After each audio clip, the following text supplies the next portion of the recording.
ప్రార్థన. పరలోకమందున్న మమ్మల్ని కన్న తండ్రి, పరిశుద్ధుడా, ప్రేమ స్వరూపి, అత్యంత ప్రేమ కనికరము కలిగిన మా కన్న తండ్రి, మీ ఘనమైన నామమునకు, శ్రేష్టమైన నామమునకు, శక్తి కలిగిన నామమునకు ప్రభు అయిన యేసుక్రీస్తు వారి పేరట స్తుతులు స్తోత్రాలు చెల్లిస్తున్నాం నాయన. తండ్రి, ఇంతవరకు మమ్మల్ని మా కుటుంబాలను కాచి కాపాడి సజీవులుగా ఉంచి సాయంకాలం వేళ మీ పిల్లలమైన మేము ఈ గుడిమలంక గ్రామంలో చిన్న మందగా కూడుకుని మీ పరిశుద్ధ గ్రంథంలో నుండి మా ఆత్మలను రక్షించే శక్తి కలిగిన మాటలను, మా విశ్వాసాన్ని, మా ఆత్మీయ జీవితాన్ని అభివృద్ధి చేసుకునే మాటలను, మీరిచ్చే పరలోక రాజ్యానికి చేర్చే మాటలను మరొక్కసారి మేమందరం కూడా వినటానికి మీరు మాకు ఇచ్చినటువంటి ఈ గొప్ప అవకాశమును బట్టి, ధన్యతను బట్టి క్రీస్తు వారి పేరట స్తుతులు స్తోత్రములు చెల్లిస్తూ ఉన్నాము. తండ్రి, మీ దాసుడునైన నేను మీ పక్షముగా నిలబడి తండ్రి, మీ గ్రంథంలో నుండి మీ మాటలను మీ పిల్లలకు ఉపదేశించడానికి సిద్ధపడుతూ ఉండగా చెప్పగలిగే మంచి సమయోచితమైన జ్ఞానమును మీ ఆత్మ సహాయం నాకు అందించండి తండ్రి. వినుచున్న మీ పిల్లలకు అర్థం చేసుకునే మనసును, గ్రహించే హృదయమును దయచేయండి తండ్రి. మీ మాటలు తండ్రి కేవలం విని విడిచిపెట్టే వారిగా ఉండకుండా విన్న మాటల ప్రకారంగా బ్రతుకుతూ మిమ్మల్ని మహింపరుస్తూ, ఘనపరుస్తూ, సంతోషపరుస్తూ మీ నామమునకు కీర్తి కలగజేస్తూ మీ కుమారుడైన క్రీస్తు రాకడ కోసం సిద్ధపాటు కలిగి మీరిచ్చే నిత్యరాజ్యానికి మేమందరము చేరుకోవడానికి సహాయం చేయమని, కృప చూపించమని, దయ చూపించమని మీ ప్రియ కుమారుడును మా ప్రియ రక్షకుడైన యేసుక్రీస్తు వారి పేరిట చిన్న ప్రార్థన అడిగి వేడుకొంచున్నాము తండ్రి. ఆమేన్. కూడి వచ్చినటువంటి సహోదరి సహోదరులందరికీ కూడా మన ప్రభువును రక్షకుడైన యేసుక్రీస్తు వారి పేరిట హృదయపూర్వకమైన వందనములు తెలియజేస్తున్నాను. అందరూ బాగున్నారు కదండి? సంతోషం.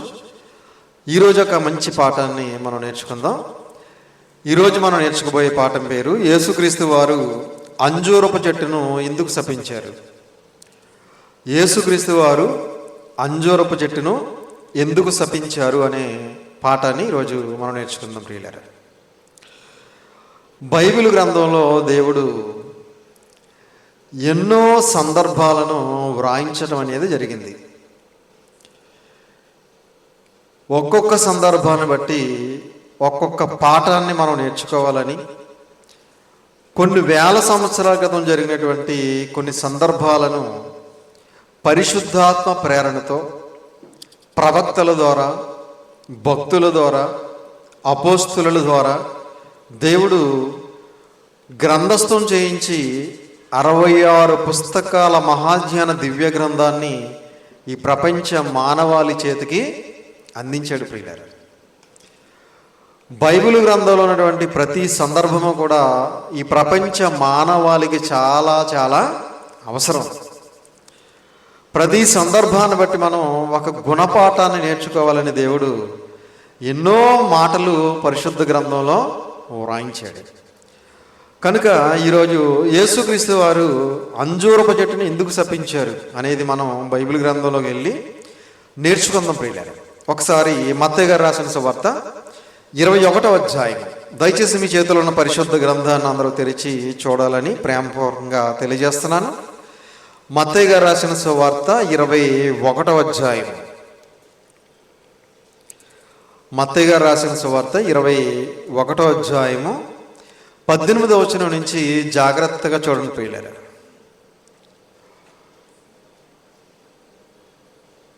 21వ అధ్యాయము 18వ వచనం నుంచి.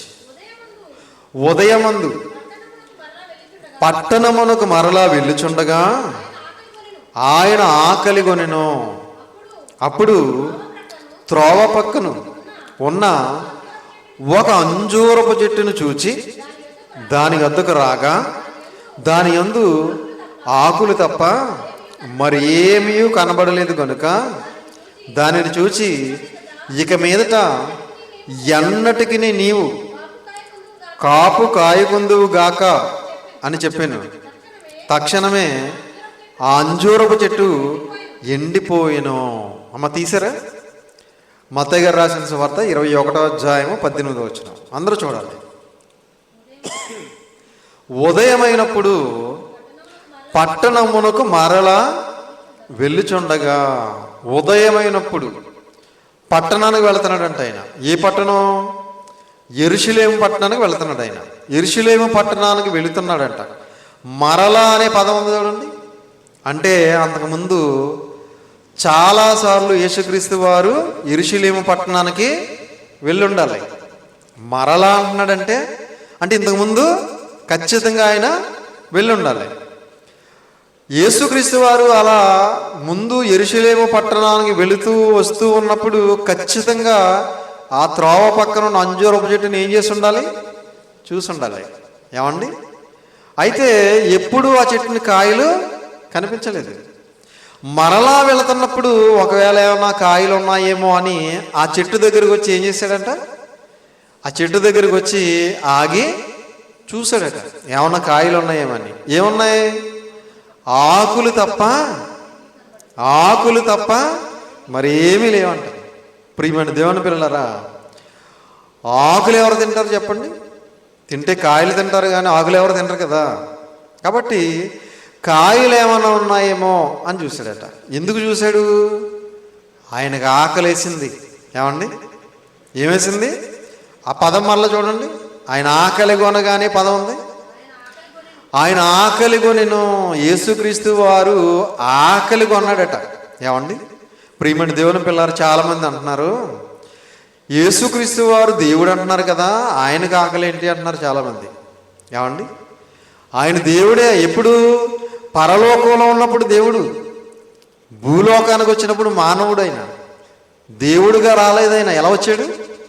మానవుడిగా వచ్చాడైన. మనిషి రూపము, మనిషిని పోలికగా పుట్టి దాసుని స్వరూపము ధరించుకుని తన్ను తానే రిక్తునిగా చేసుకునేను అనే పదం రాయబడింది.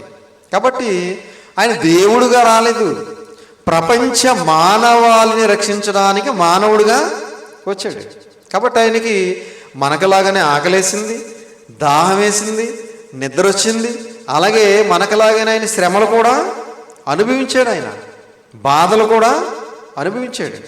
కనుక మీకు బాగా అర్థం కావడానికి తీయొద్దు. 40 రోజులు ఉపవాసం ఉన్నప్పుడు 40 రాత్రులు 40 పగల్లో ఆయన ఆకలి గొనగా అనే పదం రాయబడింది అక్కడ కూడా. ఏమండి? అప్పుడు అపవాదిగాడు ఏం చేశాడు? ఏమండి? ఈ రాళ్ళను రొట్టెలగినట్లు నువ్వు దేవుని కుమారుడు అయితే ఈ రాళ్ళను రొట్టెలుగా చేసుకుని తినమన్నది. అంటే యేసుక్రీస్తు వారికి కూడా ఏమిస్తుందన్నమాట? ఆయన జీవించినటువంటి దినాల్లో ఆయన కూడా ఆకలేసింది, ఆయన కూడా ఆహారం తీసుకున్నాడు. కాబట్టి ఆకలేసి అంజూరపు చెట్టు అంకు చూశాడు, ఏమన్నా దొరుకుతాయేమో అని. ఏమున్నాయి? ఆకులు ఉన్నాయట. ఇప్పుడు ఏం చేశాడు ఆయన? చూడండి, ఇక మీదట ఎన్నటికి నీవు కాపు కాయకుందువు గాకని చెప్పాను. ఈ మాట చూసి చాలామంది ఏమంటున్నారంటే, కాయలు కాయనంత మాత్రాన చెట్టుని శపించేస్తారేంటండి, అలా శపించేయచ్చా అని చెప్పి చాలామంది మాట్లాడుతున్నారు.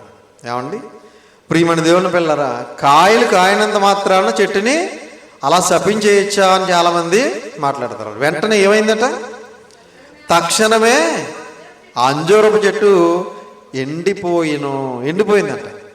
ప్రియమైన దేవుని పిల్లరా, యేసుక్రీస్తు ప్రభులు వారు ఎప్పుడైతే ఆ చెట్టుని శపించారో వెంటనే ఎండిపోయిందట. ప్రియమైన దేవుని పిల్లరా, ఇంకెప్పుడు నువ్వు కాయలు కాయకుందువు గాక అన్నాడా? ఇంకెప్పుడు నువ్వు కాయలు కాయకుందువు గాక అని ఎప్పుడైతే శపించాడో వెంటనే ఎండిపోయిందట. ప్రియమైన దేవుని పిల్లరా, ఎందుకు శపించాడో ఇంకా కిందకు చదవండి. శిష్యులు అది చూసి ఆశ్చర్యపడి అంజూరపు చెట్టు ఎంత త్వరగా ఎండిపోయినని చెప్పుకొనిరి. అందుకు యేసు, మీరు విశ్వాసము కలిగి సందేహపడకుండిన ఎడల ఈ అంజూరపు చెట్టునకు జరిగిన దానిని చేయటం మాత్రమే కాదు. ఎప్పుడైతే యేసుక్రీస్తు వారు అంజూరపు చెట్టుని శపించారో, ఎప్పుడైతే అంజూరపు చెట్టు ఎండిపోయిందో వెంటనే శిష్యులు ఏమనుకుంటున్నారట? ఆశ్చర్యపోయారట. ఎంత త్వరగా ఎండిపోయిందో చూడండి అనుకుంటున్నారట. ఏమ్మా, ఆ సమయంలో మనం ఉన్నా అలాగే అనుకుంటాం కదా. ఏంటి ఒక్క మాట చెబితే వెంటనే ఎండిపోవటం ఏంటని ఆశ్చర్యపోతాం మనం కూడా. వెంటనే ఎండిపోయిందని ఆశ్చర్యపోయినప్పుడు ఏమన్నాడు యేసుక్రీస్తు వారు? మీరు విశ్వాసం కలిగి సందేహపడకుండా ఎడలా. అంటే విశ్వాసంలో ఎలా ఉన్నారు వీళ్ళు? ఏమండి? సందేహాలతో ఉన్నారు.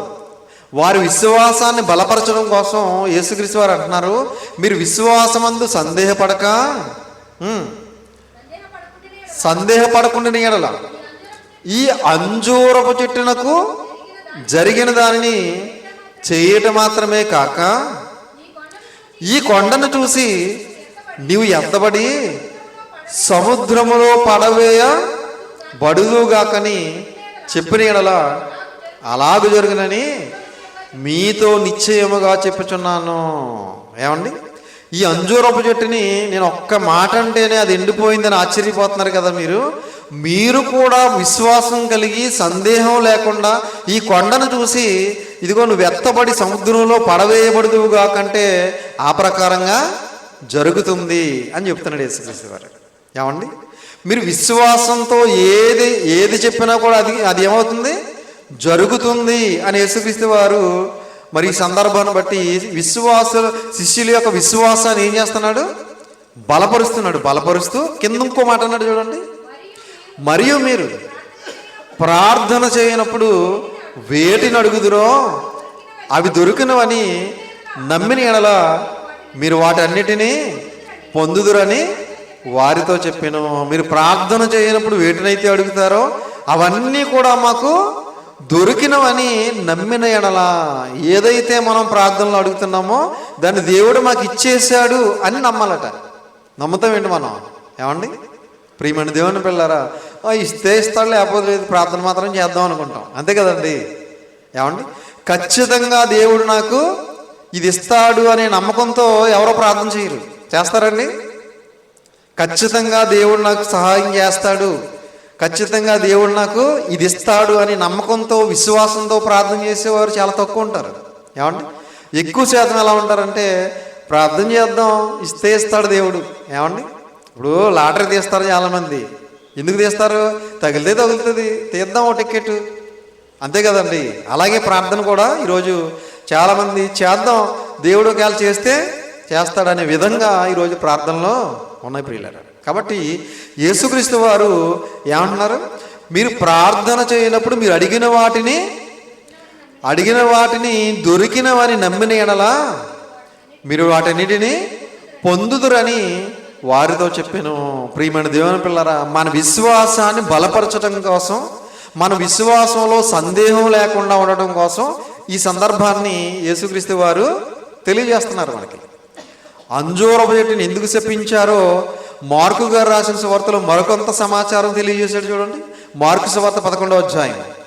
మార్కు గారు రాసిన సువార్త 11వ అధ్యాయం. మార్కు గారు రాసిన సువార్త 11వ అధ్యాయంలో మరికొంత సమాచారాన్ని దేవుడు తెలియజేశాడు మార్కు గారి ద్వారా.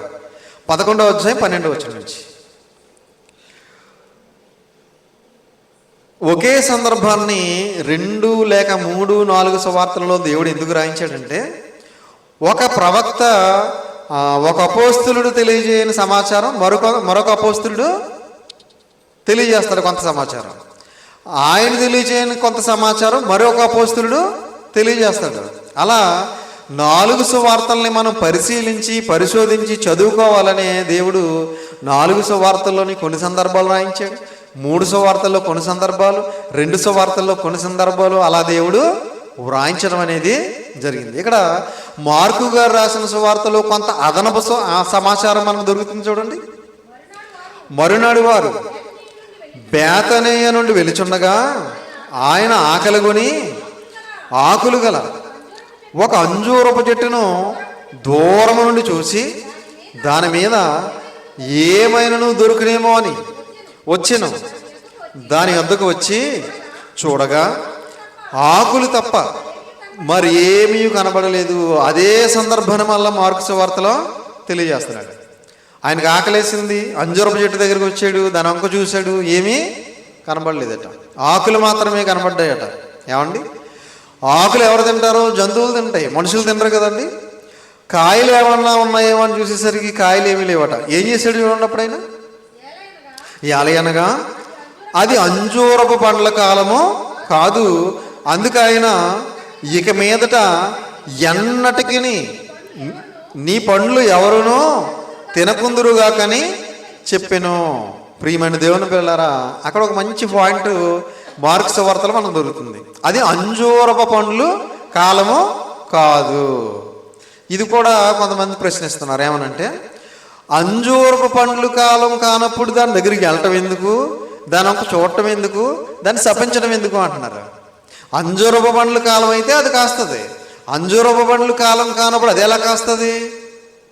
ఏమండి, అంజూరపు పండ్లు కాలం కాని సమయంలో అది కాయదనే సంగతి యేసుక్రీస్తు వారికి తెలియదా అని ప్రశ్నించేవారు కూడా ఉన్నారు. నిజమే కదా? ఓ రకంగా ఆలోచిస్తే అంజూరపు పండ్ల కాలంలో అంజూరపు పళ్ళు కాస్తాయి, కాని కాలంలో వెళ్ళి వెతికితే కాయలు ఎలా కనబడతాయండి? కనబడవు కదా. మరి అంత మాత్రాన్ని చెట్టుని శపించాలా అని కొంతమంది ప్రశ్నిస్తూ ఉన్నారు. ప్రియమైన దేవుని పిల్లరా, కాలం కాని కాలంలో కూడా అంజూరపు కాయలు కాసే చెట్లు ఉన్నాయి. చూస్తారు ఒకసారి. ప్రకటన గ్రంథము 6వ అధ్యాయం. ప్రకటన గ్రంథం 6వ అధ్యాయం. ప్రకటన గ్రంథము 6వ అధ్యాయము 13వ వచనం జాగ్రత్తగా చూడండి పిల్లలు. ప్రకటన గ్రంథము 6వ అధ్యాయం 13వ వచనం.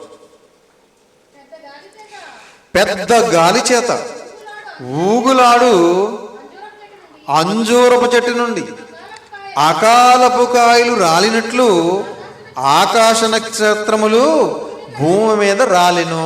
అమ్మ తీసిరా. ప్రకటన గ్రంథం 6వ అధ్యాయం 13వ వచనం చదవండి.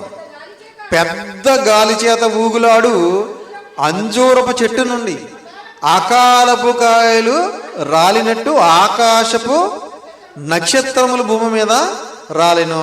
ప్రియమైన దేవుని పిల్లరా, పెద్ద గాలి చేత అకాలపు కాయలు అంజూరపు చెట్టు నుంచి రాలినట్టు అనే పదం రాయబడింది. అకాలపు కాయలేంటి? ఏమండి, అంటే కాలం కాని కాలంలో కాసే కాయలే అకాలపు కాయలు. ఏమండి, అంటే కాలం కాని కాలంలో కూడా కాయలు కాస్తాయి. వాటిని మనం ఏమంటాం అంటే పునాసు కాపు అంటూ ఉంటాం. ఏమన్నా అంతే కదా. ఇది ఇప్పుడు కాసింది ఏంటని విచిత్రంగా చూస్తూ ఉంటాం కొన్ని చెట్లకు మనం. ఏమండి, ఏంటి ఆ చెట్టు అలా కాసిందంటే అది పునాసు కాపు అంటూ ఉంటాం. ఏమండి, కాలం కాని కాలంలో కాస్తుంది.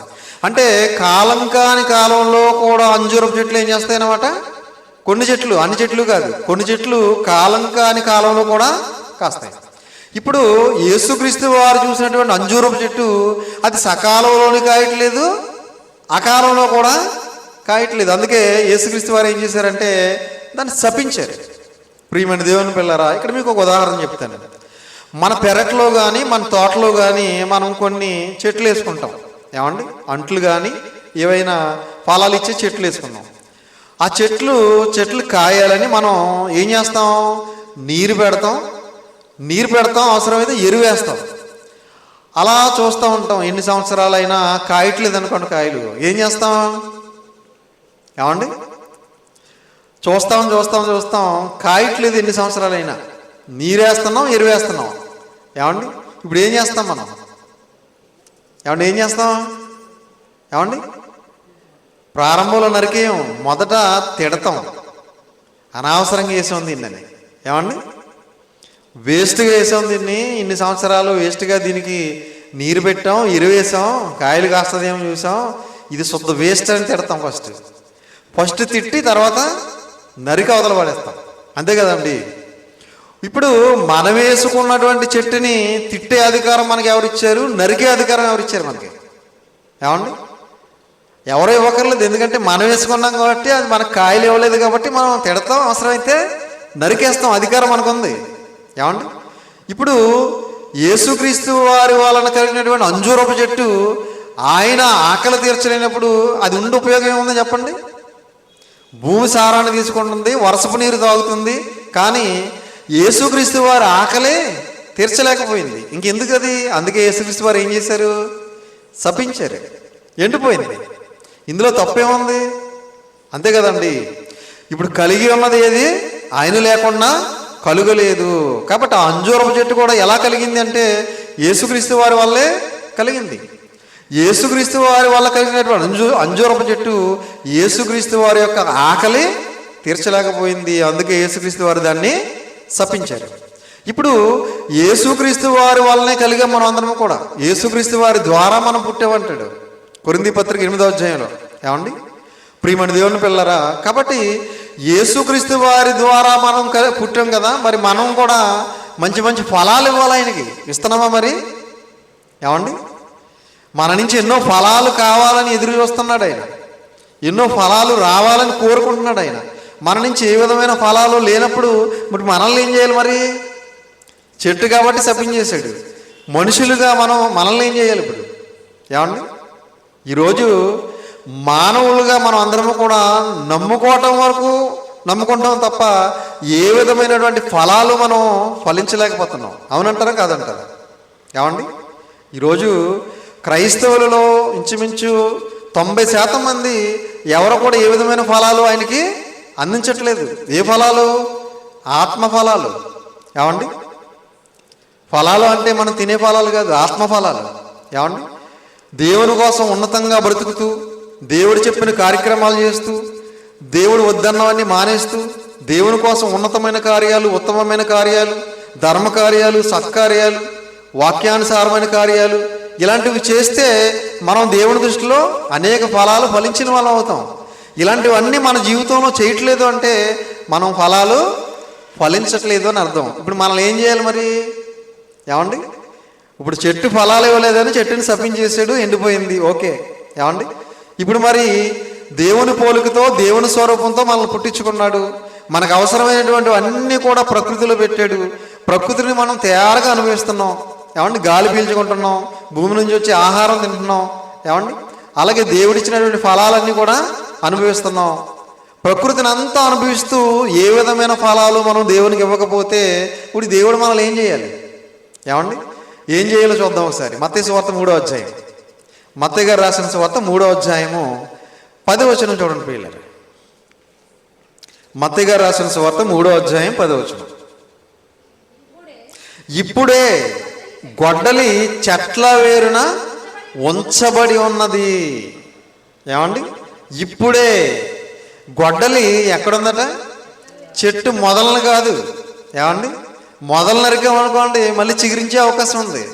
అదే వేర్ల మీద వేసామనుకోండి, వేర్లతో తీసేస్తే ఇంకా అది చిగురించే అవకాశం ఉండదు. కాబట్టి ఇప్పుడే గొడ్డలి ఎక్కడుందట?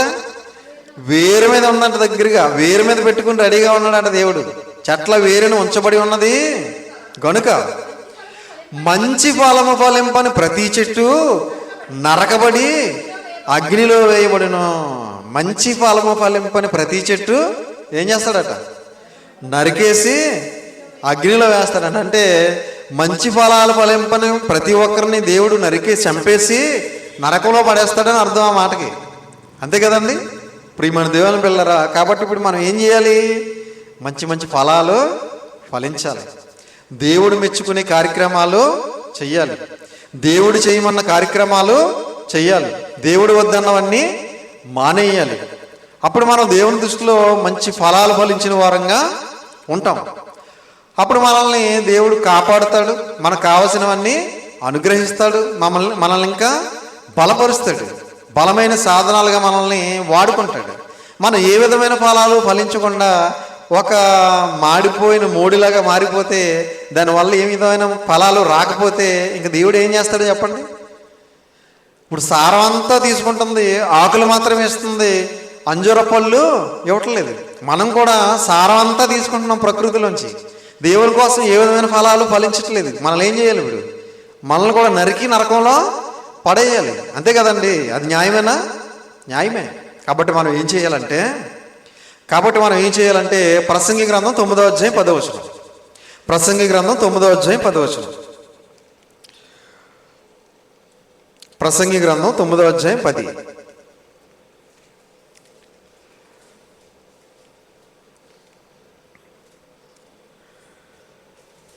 చేయుటకు నీ చేతికి వచ్చిన ఏ పని అయినను నీ శక్తి లోపము లేకుండా చేయము. చెయ్యటానికి నీ చేతికి వచ్చిన ఏ పని అయినా సరే దేవుని కోసం చేసే. అర్థమవుతుందండి? చేయటానికి 9:10 ప్రసంగి గ్రంథం. ఏమ్మా? చేయుటకు నీ చేతికి వచ్చిన ఏ పని అయినను నీ శక్తి లోపం లేకుండా చేయము. నీ శక్తి లోపం లేకుండా నీ చేతికి వచ్చిన ఏ పని అయినా సరే దేవుని కోసం ఏం చేయాలి? చేసేయాలి. పాటలు పాడతావా? పాటలు పాడేయాలి. ఏమండి? కుర్చీలు చదువుతావా? కుర్చీలు చదరాలి. అలాగే దేవుని వాక్యాన్ని అనేక మందికి చెప్పడానికి నీకు దేవుడు తలాంతి ఇచ్చాడా? అయితే చెప్పేయాలి. ఏమండి? సువార్త పనులు పాలుభాగస్తులు అవడానికి దేవుడు నీకు అవకాశం ఇచ్చాడా? సువార్త పనిలో పాలుభాగస్తులు కావాలి. ధర్మ కార్యాలు, సత్కార్యాలు, ఉన్నతమైన కార్యాలు, ఉత్తమమైన కార్యాలు చేయడానికి నీకు అవకాశం ఇచ్చాడా? అయితే నువ్వేం చేయాలి? నీ శక్తి లోపం లేకుండా చేసేయాలి. ఎందుకంటే కింద చెప్పాడు, నీవు పోవు పాతాళమందు పని అయినను, ఉపాయమైనను, తెలివైనను, జ్ఞానమైనను లేదు. నువ్వు పాతాళానికి వెళ్ళిపోతావు కదా. నెక్స్ట్ మరణించిన తర్వాత అక్కడ ఏం లేదంట. పని చేద్దామంటే అక్కడ పని లేదంట. పని ఎక్కడుంది? భూమి మీదే. ఏ పని? సువార్త పని, దేవుని పని. ఏమండి? పాతాళం వెళ్ళిపోతే అక్కడ మనకు పని లేదు. ఏమండి? పని అయినను, ఏదైనా ఉపాయం ఆలోచిద్దామంటే ఉపాయం కూడా లేదంట అక్కడ. తెలివిగా ఆలోచించి ఏమైనా ప్లాన్ చేద్దామంటే తెలివి కూడా లేదంట. అలాగే జ్ఞానయుక్తంగా ఆలోచిద్దామంటే జ్ఞానం కూడా లేదట. నీవు పాతాళమందు పని అయినను, ఉపాయమైనను, తెలివైనను, జ్ఞానమైనను లేదు. కాబట్టి ప్రియమైన దేవుని పిల్లరా, పాతాళంలో ఏమీ లేదు. అక్కడ ఏముంది? ఒకటే, ఏడవటం, పండ్లు కొరకటం. ఏడవటం, పండ్లు కొరకటం. పండ్లు అంటే మళ్ళీ యాపిల్ పళ్ళు, దానిమ్మ పళ్ళు, జామ పళ్ళు అనుకుంటారేమో. ఏమండి? మనకి ఏదైనా బాధ కలిగిన వెంటనే మనం ఏం చేస్తాం? పళ్ళు కొరుకుతాం కదా, అబ్బా అని. అలాగనమాట. ఆ బాధ అలా ఉంటుంది అక్కడ. కాబట్టి అక్కడ ఏడవటం, పండ్లు కొరకటం అదే పని. ఇంక వేరే పని ఏమి ఉండదు ఇంకా. ఏమండి? ఇక్కడ మనకు భూమి మీద బోలు పనులు, ఏమండి 1,00,000 పనులు ఉంటాయి మనకి ఇక్కడ. అక్కడ ఒకటే పని. ఏం పని? ఏడవటం, పండ్లు కొరకటం. కాబట్టి మనం పాతాళ లోకంలో ఆరని అగ్నిగుండానికి వెళ్ళిపోయి ఆ బాధ అనిపించే కంటే భూమి మీద బ్రతికుండగానే మన శక్తి లోపం లేకుండా మన చేతికి వచ్చిన ఏ పని అయినా ఏం చేయాలి? దేవుని కోసం చేసుకుంటూ మన జీవితాన్ని ముందుకు కొనసాగించుకోవాలి. కాబట్టి చేయుటకు నీ చేతికి వచ్చిన ఏ పని అయినను నీ శక్తి లోపం లేకుండా చేయము. నీవు పోవు పాతాళం ముందు పని అయినను, ఉపాయమైనను, తెలివైనను, జ్ఞానమైనను లేదు.